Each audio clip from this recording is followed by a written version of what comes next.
Eh, Bienvenidos al curso de Sistemas de Información. Para quienes nos estamos viendo, quienes nos están viendo en Internet, este curso es un curso que dictamos en la carrera de Ingeniería Civil e Industrial en la Universidad Austral de Chile, pero los contenidos también están disponibles en YouTube.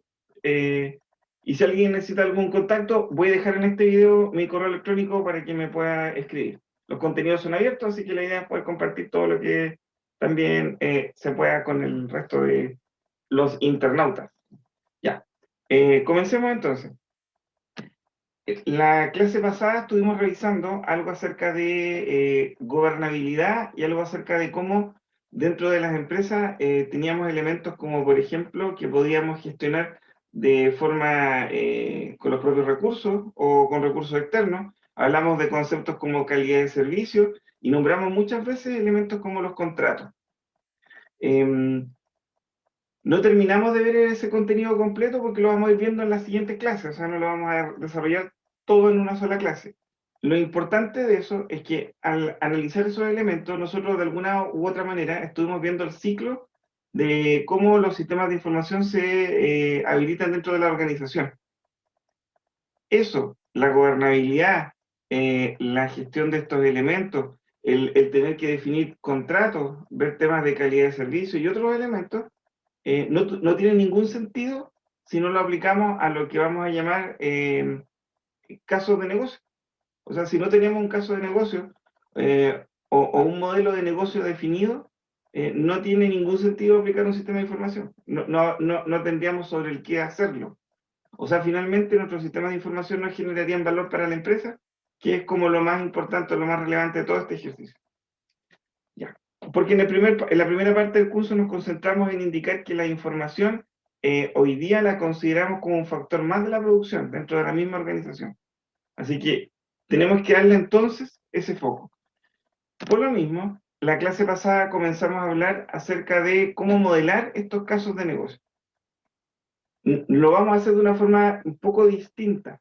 O sea, yo no les voy a pasar toda la teoría, vamos a ir viendo ejemplos y estos ejemplos los vamos a convertir inmediatamente en modelos. Así que creo que es la forma más práctica de verlo. En el sistema yo les dejé un PowerPoint con videos de cómo se construye esto. Les voy a mostrar luego dónde está, para que lo puedan revisar. Y para las personas que nos ven en Internet, los contenidos que estamos utilizando son bastante de tipo open source, o sea, están disponibles. O sea, no son realmente open source, sino que la mayoría de estos están en manuales de desarrollo de un software que utilizamos para hacer modelamiento de procesos de negocio, que se los vamos a ir comentando de a poquito. Ya. Vamos entonces con la clase de hoy día. Voy a compartir pantalla. A ver, un segundo. Bueno, lo vamos a hacer acá mejor. Aquí.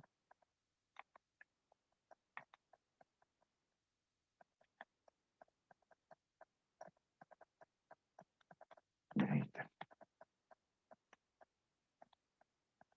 Si algún compañero llega a la sala y no me doy cuenta, me avisa para que lo deje ingresar. Ahí lo dejé ingresar recién alguno.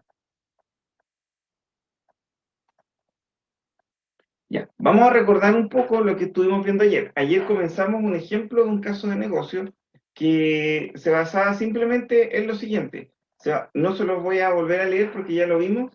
Ustedes van a poder mirarlo en su PowerPoint que dejé en el sistema.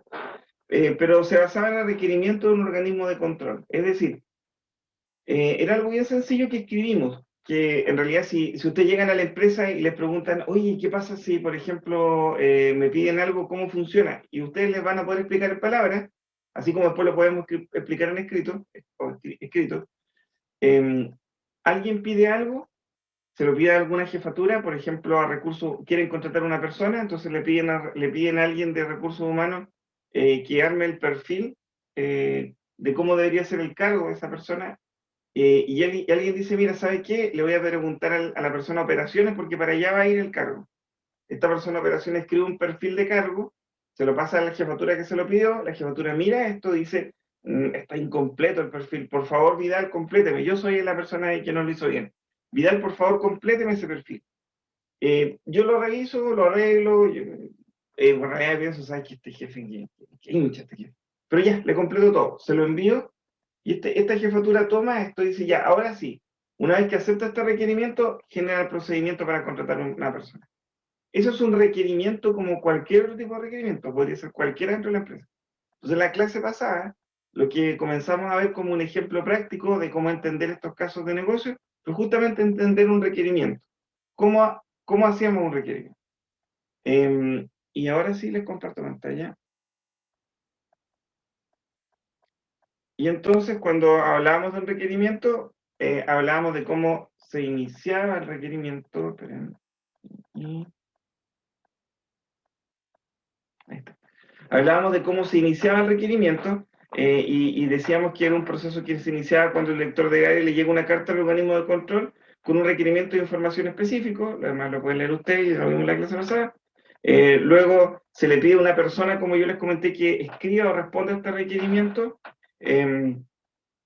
y se le pide la respuesta hasta que sea correcta y después lo que se hace es que se recibe un informe y cuando se corrige todo este informe, entonces el director, cuando está satisfecho con la respuesta que le dio la persona para que, en este caso de ejemplo, por ejemplo, le describió el rol de cargo, eh, envía esta respuesta al organismo de control que le solicitó la consulta.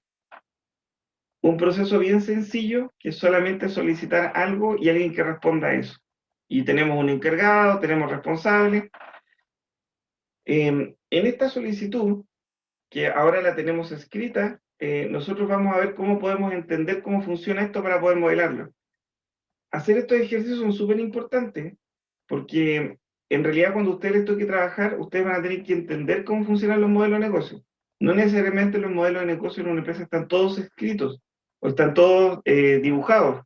La importancia de escribirlos o de modelarlos, disculpen, dije dibujados. La importancia de escribirlos y de modelarlos, modelar redundantemente los modelos de negocio o los casos de negocio, es que si yo no lo modelo, no lo entiendo. Y si yo no lo entiendo, no lo puedo seguir o trazar o gestionar. Y mejor, el mejor de los casos, hacer más eficiente. O entender, por ejemplo, que algún proceso dentro de mi organización no está funcionando bien. O entender qué necesita para que funcione bien o incluso solo para que funcione. Así que todas estas preguntas, todas estas cosas que les tiré así por todos lados, son muy importantes para cualquier organización. Ya sea ustedes estén trabajando en una empresa de servicio, en una empresa que trabaja con logística dura, en una empresa que trabaja en manufactura, etcétera, etcétera, etcétera. Durante el curso yo les he contado un montón de tipos de casos, desde cuando uno va a una panadería a comprar pan hasta, bueno, les he contado hartos tipos de negocios.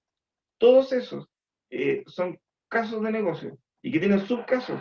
Incluso si ustedes compran una pizza, hasta eso es un caso de negocio.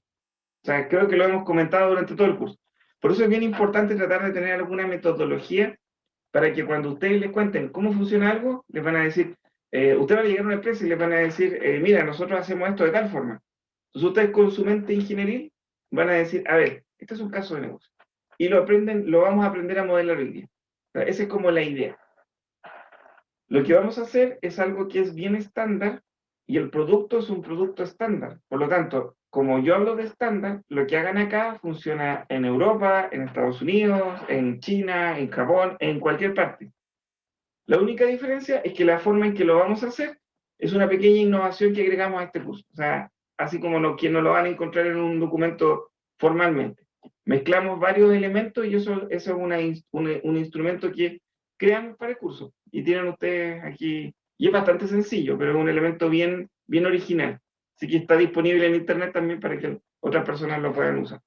Ya, entonces tenemos este caso de negocio, ya entendimos este problema, que es muy sencillo, un requerimiento para un organismo que hace algo y que lo pide, y cómo lo responde.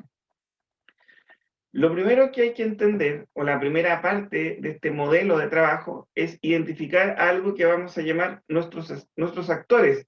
Y en este caso, estos actores los vamos a hacer como símil stakeholder. O sea, vamos a tratar de determinar a las partes interesadas en este proceso. Identificar las partes interesadas, que vamos a llamar en este caso actores, es súper relevante. ¿Cómo la identificamos? Vamos a leer muy bien esto que nos contaron.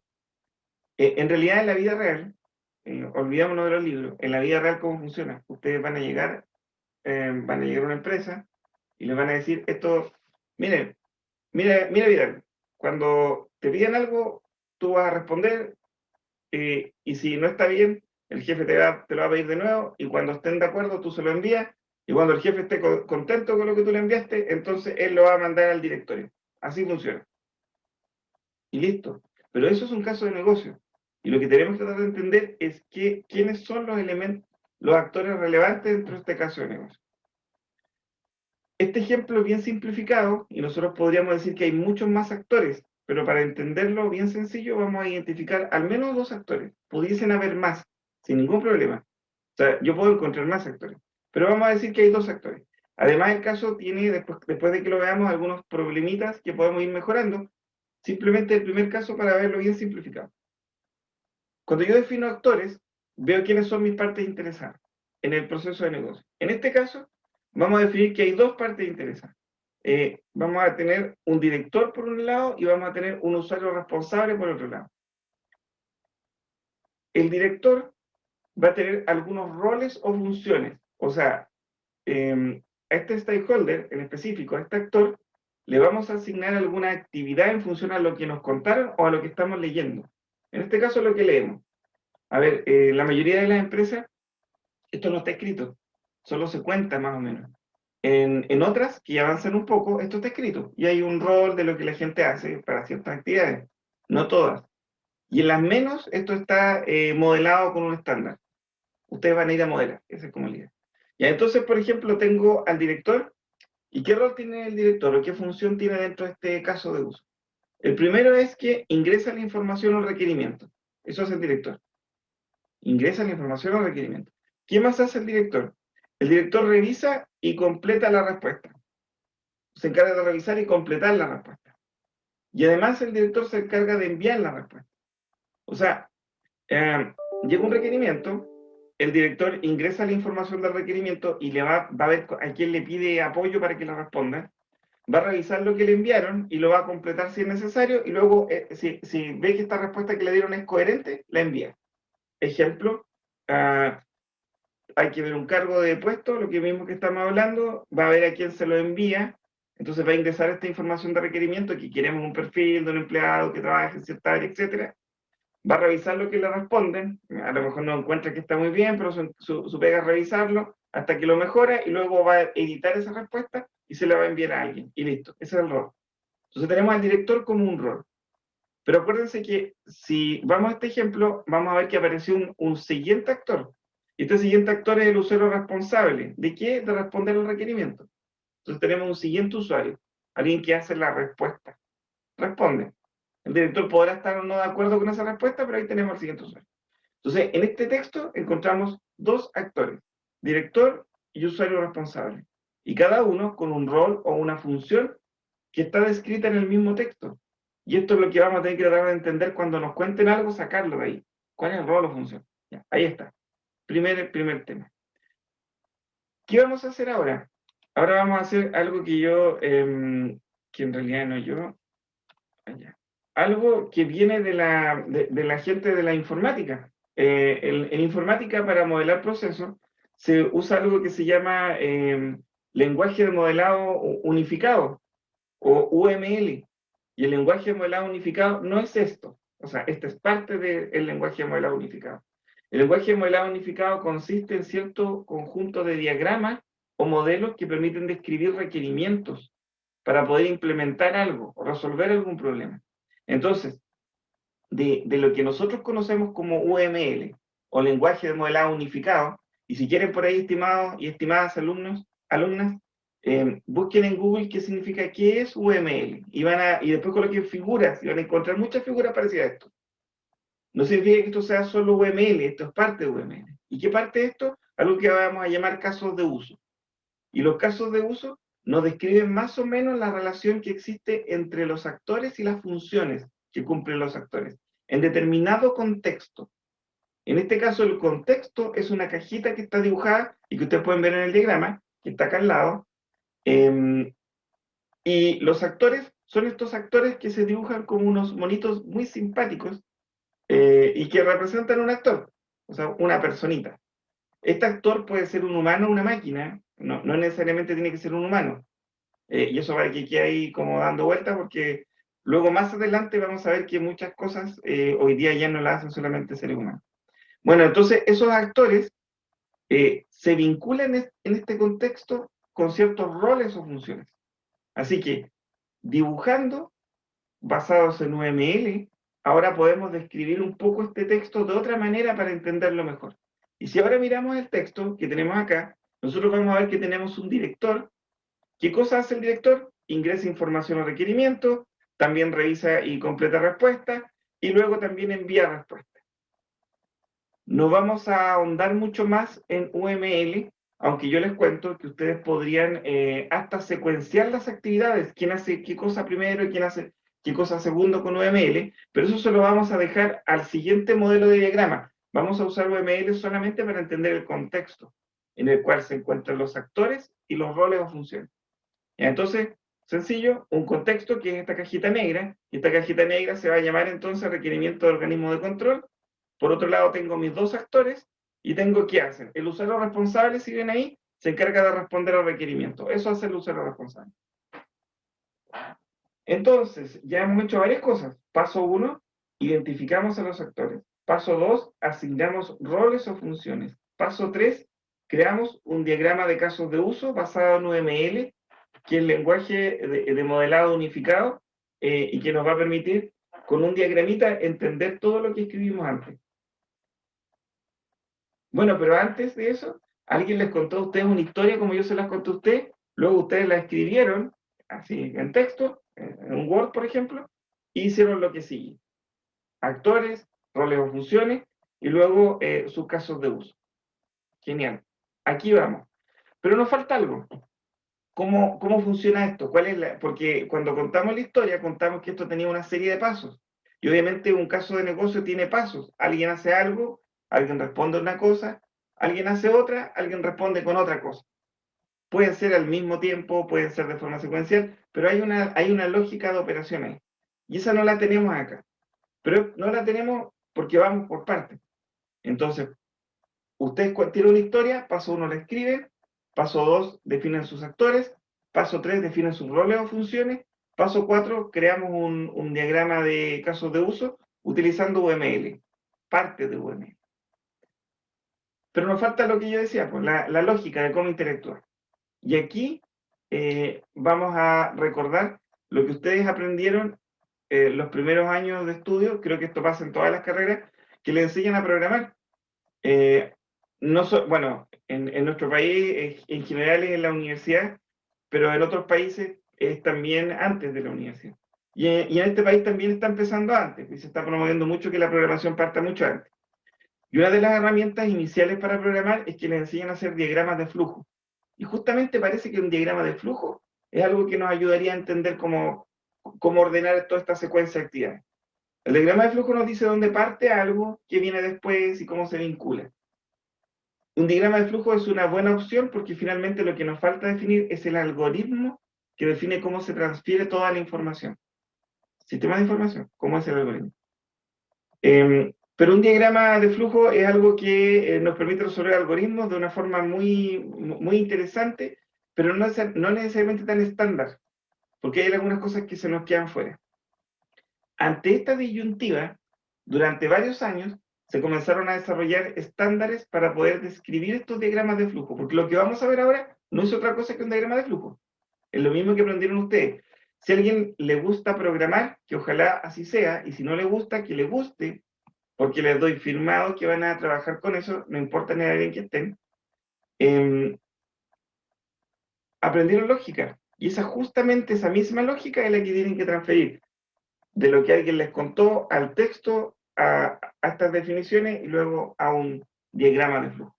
Bueno, el tema es que los diagramas de flujo no son tan estándares, aun cuando tenemos algunas figuras que son estándares, generalmente se presta para muchos tipos de interpretaciones.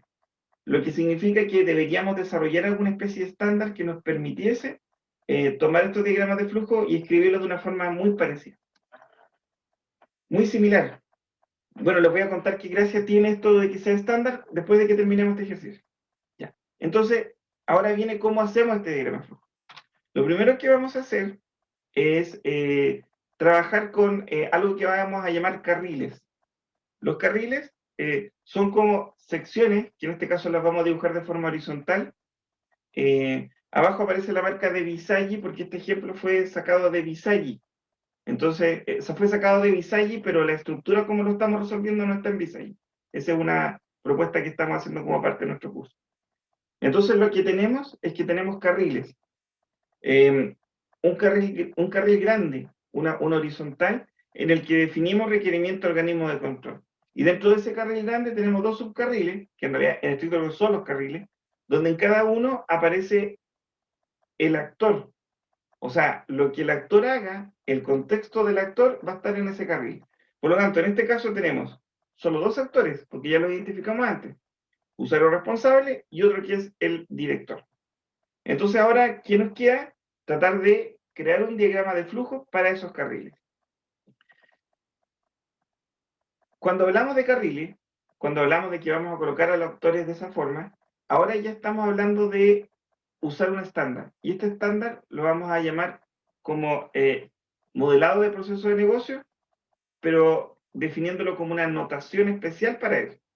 Así que a este estándar lo vamos a denominar BPMN, que es justamente la forma en que vamos a hacer esta notación, o sea, cómo vamos a dibujar este diagrama de flujo. El primer tema es trabajar con carriles. El segundo es agregar la lógica. ¿Y cómo agregamos la lógica? Con ciertos elementos que no vamos a detallar, los vamos a ir usando, por eso no los vamos a ir detallando de uno. ¿Qué es lo que vemos acá? Acá vemos la respuesta al problema. ¿Y cómo funciona? Miren, por un lado tengo el director. El circulito inicial es un conector de inicio y el circulito final, el amarillo es un conector de inicio y el circulito final rojo es un conector de fin. Son dos puntos dentro del proceso, inicio y fin. Y si recuerdan cómo eran los diagramas de flujo, también tenían un inicio y un fin. Tenían procedimientos, ¿se acuerdan? Y también tenían elementos decidores, sí o no. Acá aparece lo mismo, pero además hay otros que se agregan. Acá podemos hacer actividades en paralelo, cosas que no teníamos antes en los diagramas de flujo, o sea, directamente. Pero bueno, vamos por partes. Entonces, el director, en este caso, bueno, primero se inicia el proceso, y lo que ocurre es que el director toma esto, porque le llegó un requerimiento, y lo que hace primero es ingresar información de requerimiento, como un procedimiento. Cuando hace eso, si se dan cuenta hay una flecha que pasa al siguiente carril, y en el siguiente carril nosotros estamos viendo lo que debería ser el usuario responsable. Y en este caso el usuario responsable lo que hace es que responde al requerimiento. Y cuando responde este requerimiento, esta respuesta sube porque llega de nuevo al director. Y ahora a él le toca ver eso. Y él lo que hace es que revisa y completa la respuesta.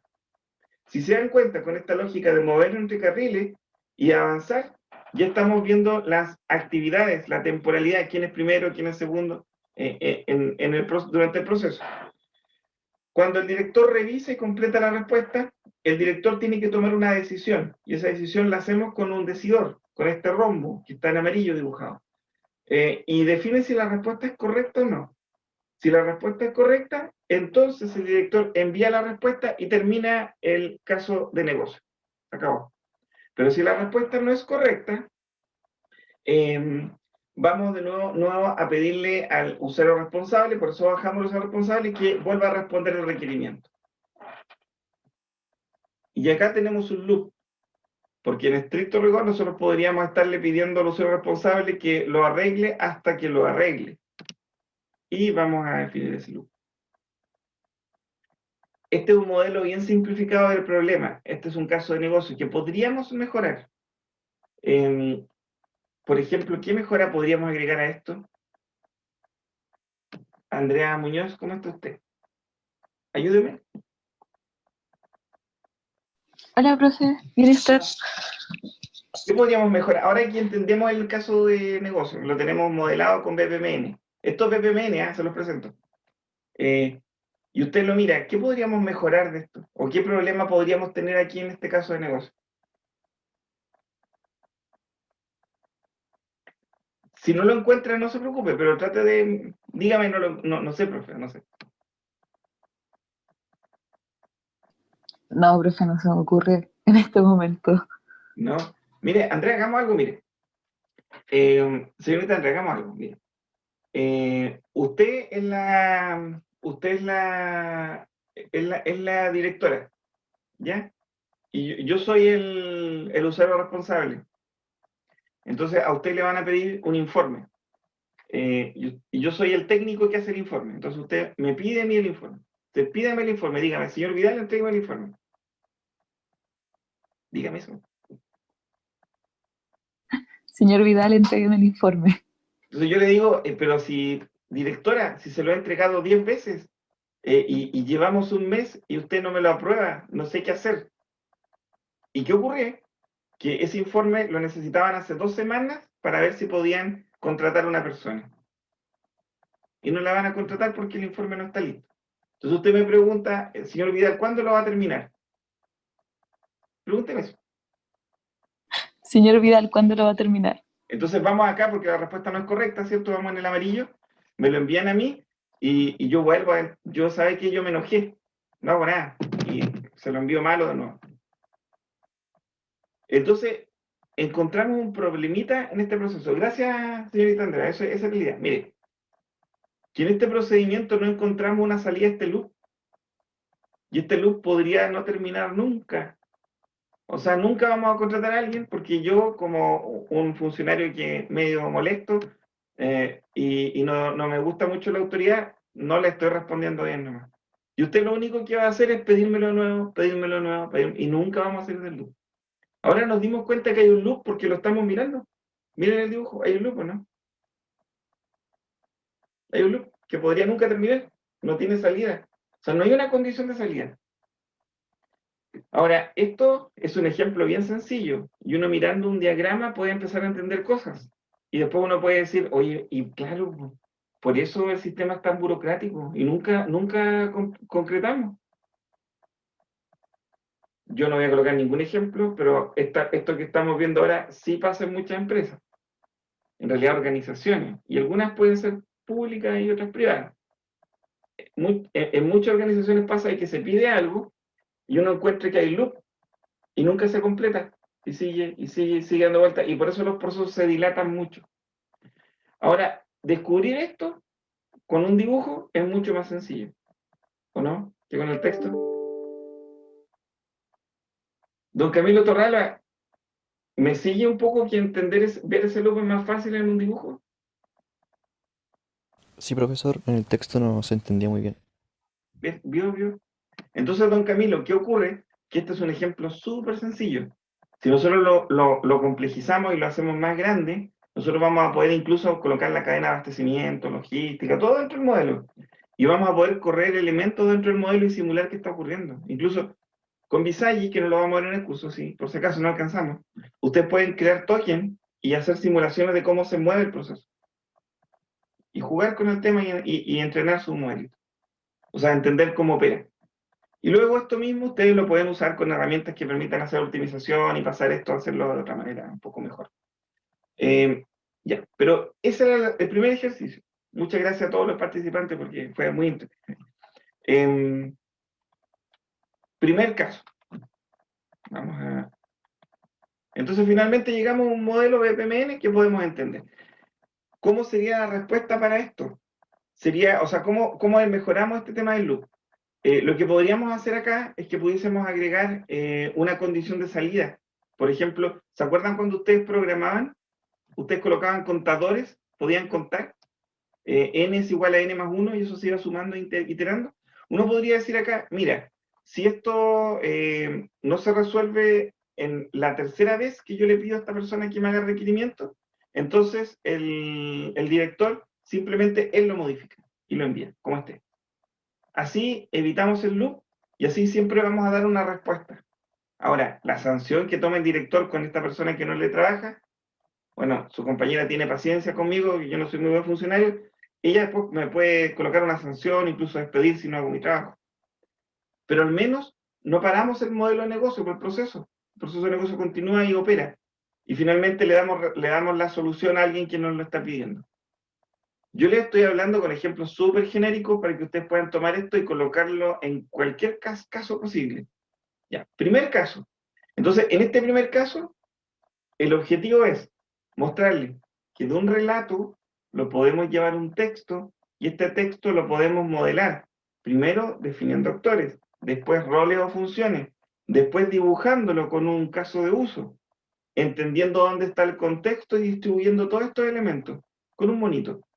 Y finalmente esto llevarlo a un flujo. Y este flujo lo vamos a hacer a través de lo que llamamos BPMN, que es una notación súper estándar.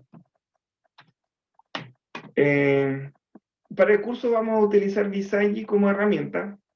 Muy sugerido, está de acceso libre para trabajar y para aprender y para estudiar, pero quienes no pueden instalar Visagi o su computador no tenga las capacidades o tengan algún problema de driver o simplemente no lo quieran instalar, lo pueden dibujar en papel porque no, es suficiente con eso. O sea, los elementos son bien estándares. Ya.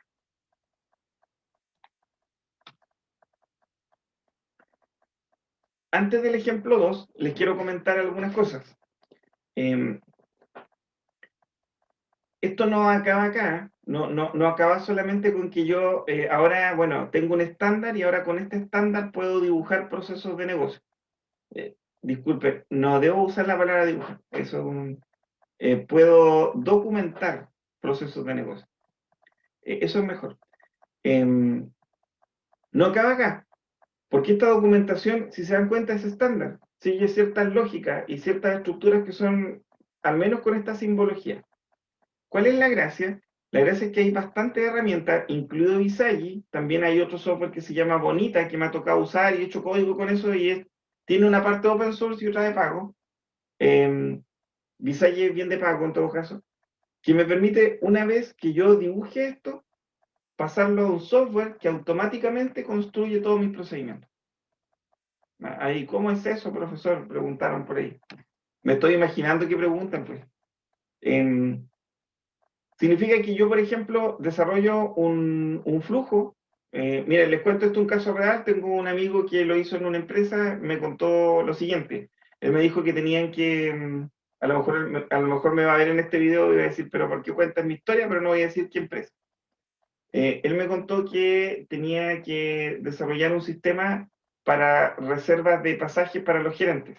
A ver, en una empresa grande, los gerentes cargan los pasajes a la empresa porque van a reuniones de negocio.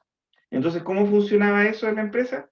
Que este gerente o los gerentes les pedían a la secretaria o a la ejecutiva o al ejecutivo, porque puede ser una mujer de lo mismo, que le hiciera la reserva y les comprara el pasaje y toda la cosa. ¿Qué ocurría? Que llegaban las reuniones y primero a veces no estaban las reservas hechas, otras veces no estaba pagado el pasaje, entonces siempre había problemas porque no había mucha coordinación. Entonces le pidieron que por favor desarrollara un sistema automatizado, informático, que alguien se mete en la página web de la empresa, de la intranet de la empresa, hace la reserva y se hace todo para que en la fecha que necesita tenga su pasaje. Ya. Entonces, ¿cómo lo hizo? Empezó a experimentar con Bonita. Y yo les cuento que es real, porque en ese tiempo nosotros jugábamos harto con Bonita, estoy hablando harto años atrás. Y lo hizo en Bonita, y Bonita es un software así como Visagi, entonces él dibujó todos estos modelitos, estos mismos que están viendo ustedes, así, con esta misma cosa. Lo único es que no tenía la metodología que les acabo de mostrar. Si lo hubiese tenido, la cosa hubiera cambiado mucho. Dibujó esto, y luego que terminó el dibujo, lo miraron y dijeron, ya, entonces, ¿cómo funciona? Alguien hace la solicitud, tengo este actor que hace la solicitud, le llega a la secretaria hace todo el trabajo de compra y todo, luego dice que está ok y le llega la respuesta al actor y listo, el actor tiene su pasaje y puede viajar. Algo muy sencillo. Se lo dibujó, lo modeló, hizo el diagrama, le preguntó a la secretaria si efectivamente ella era la que hacía la compra, la secretaria le dijo, no, yo no hago la compra, yo se la pido abastecimiento. Ah, entonces apareció un nuevo actor y pudieron mejorar el diagrama. Ya, listo, aquí están todos los actores. Alguien que hace la pedida, alguien que la compra, están todos los demás. Finalmente encontró 3 actores, porque hacían la solicitud, la secretaria y la persona de abastecimiento, que era el que hacía la compra final, la que pagaba. Todo el proceso. Listo.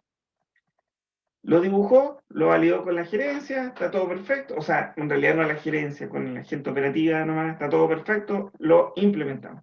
Pero ¿cómo lo implementó?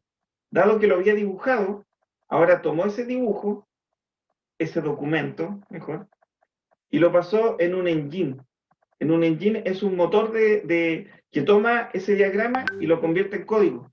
Y inmediatamente se le armaron plantillas en una interfaz web para que la gente hiciera la reserva y todo el procedimiento lógico dentro de la empresa se hizo automático. O sea, todo lo que dibujó se convirtió en código. Igual con algunos detallitos, pero lo hizo. Entonces ahora si él tenía que modificar alguna parte del flujo, no modificaba el código, sino que modificaba el diagrama de flujo.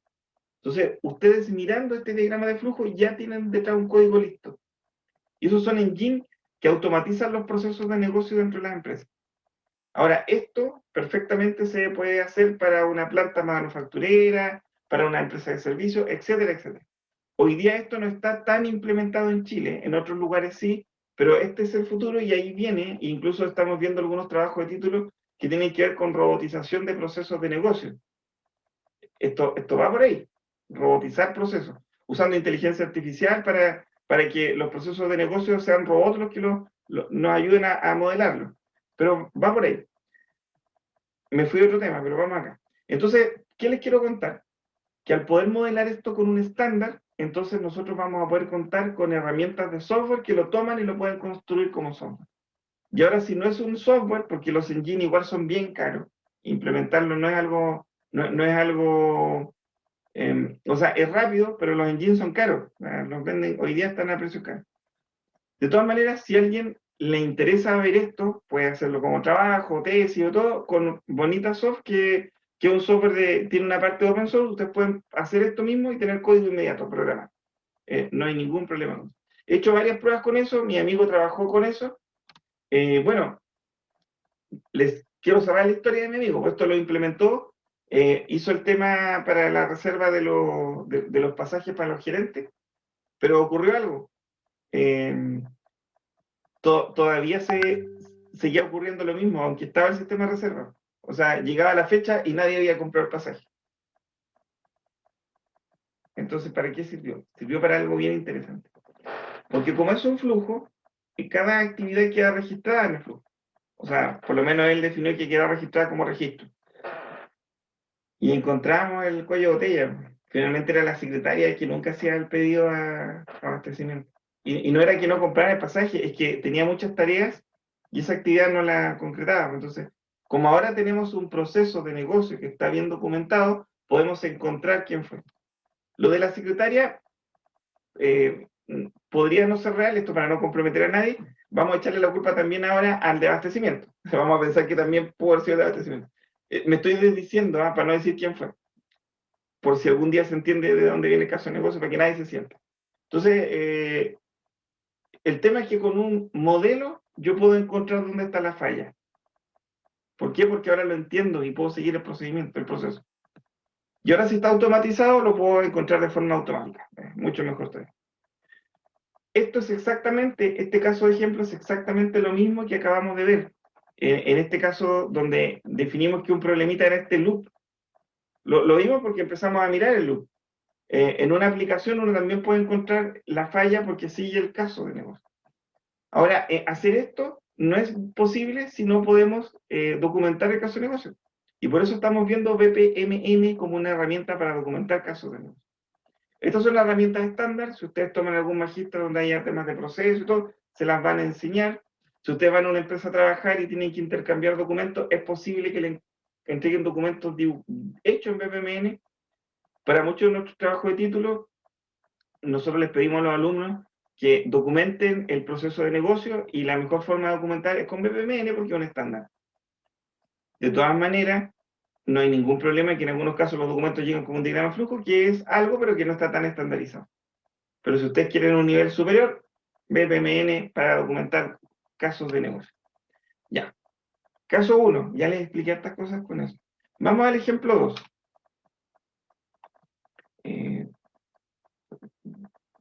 Me quedan unos minutos. Vamos al ejemplo 2. Gestión de evaluación. En una compañía, como parte de su política de manejo de recursos humanos, se realiza periódicamente la evaluación de sus colaboradores para poder definir objetivos, metas, cumplir medidas correctivas y bonificaciones. La política de la compañía, por política de la compañía, cada empleado debe ser evaluado anualmente por su jefe inmediato, cada vez que este empleado particular cumple un año adicional en la organización. Para esto, el Departamento de Recursos Humanos se encarga periódicamente, semanalmente, de identificar, la periodicidad semanal, ahí dice, de identificar cuáles son las personas próximas a cumplir un año en la compañía y registrarlos para iniciar su proceso de evaluación. Diferente información del empleado se tiene en cuenta en el registro. Por ejemplo, área de la organización a la cual pertenece, el jefe inmediato, entre otras. La evaluación específica de cada empleado inicia con una autoevaluación del empleado, en el cual se califican los diferentes aspectos considerados en su área. Una vez terminada esta, se le envía al jefe inmediato, quien deberá realizar una evaluación sobre los mismos aspectos y dar una retroalimentación de aspectos a mejorar. Una vez terminada la evaluación del empleado, se notifica al empleado con la evaluación y con las recomendaciones.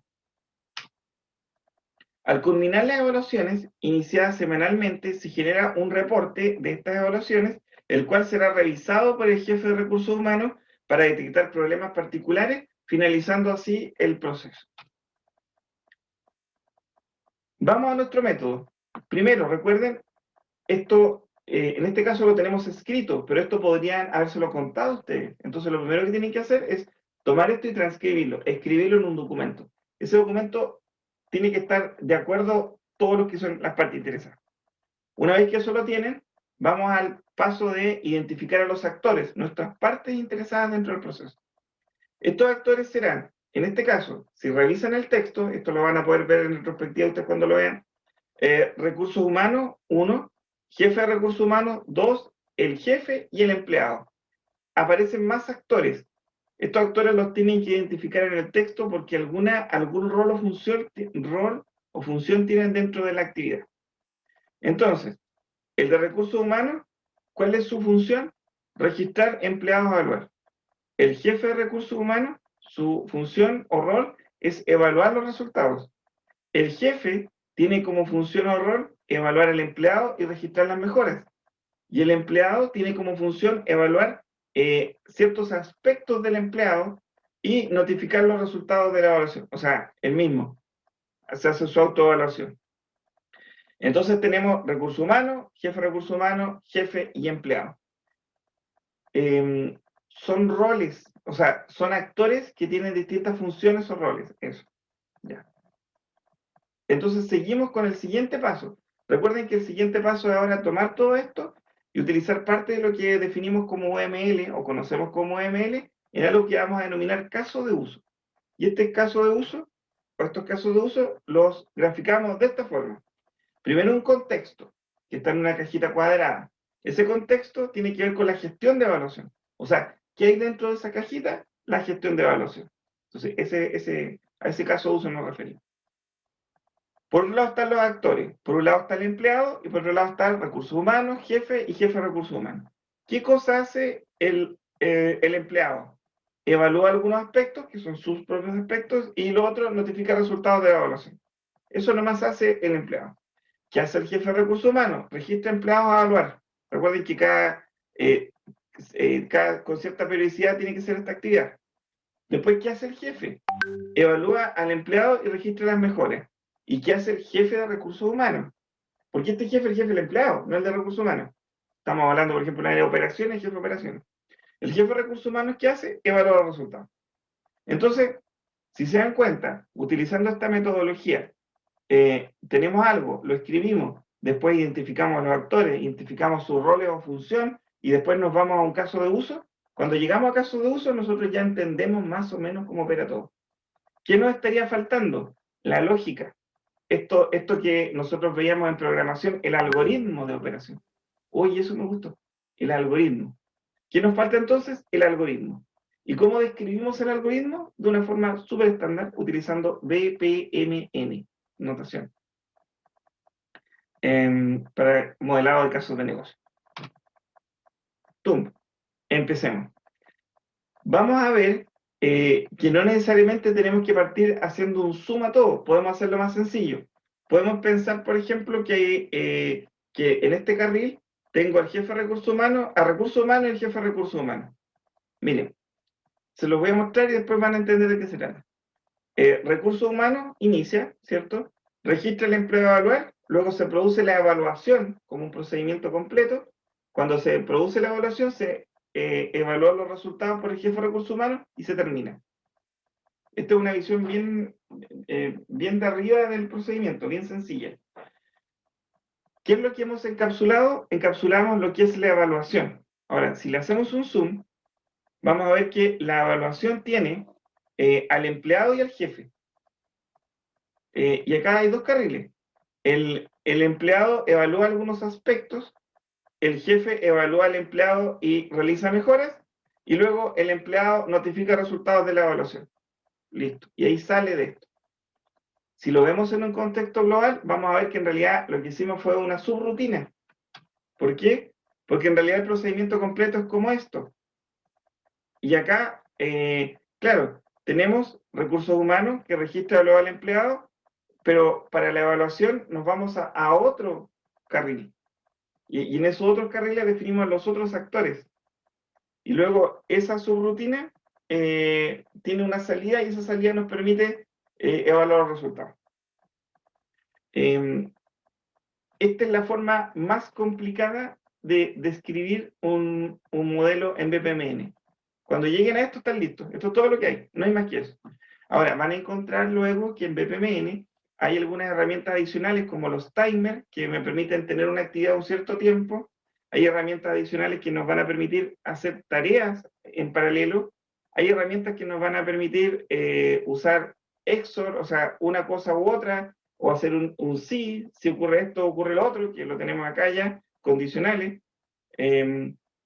etcétera, etcétera. Bueno, y esas cositas las vamos a poder ver, no las vamos a revisar todo en detalle, yo les voy a dejar algunos ejemplos nomás para que puedan como empezar a interactuar con esto y empiecen a practicar, porque en realidad la única forma de empezar a hacer esto es dibujando, modelando algunos casos de negocio. Ya. Eso era por hoy y creo que estoy casi justo. Me queda un minuto, porque partimos como 2 tardes.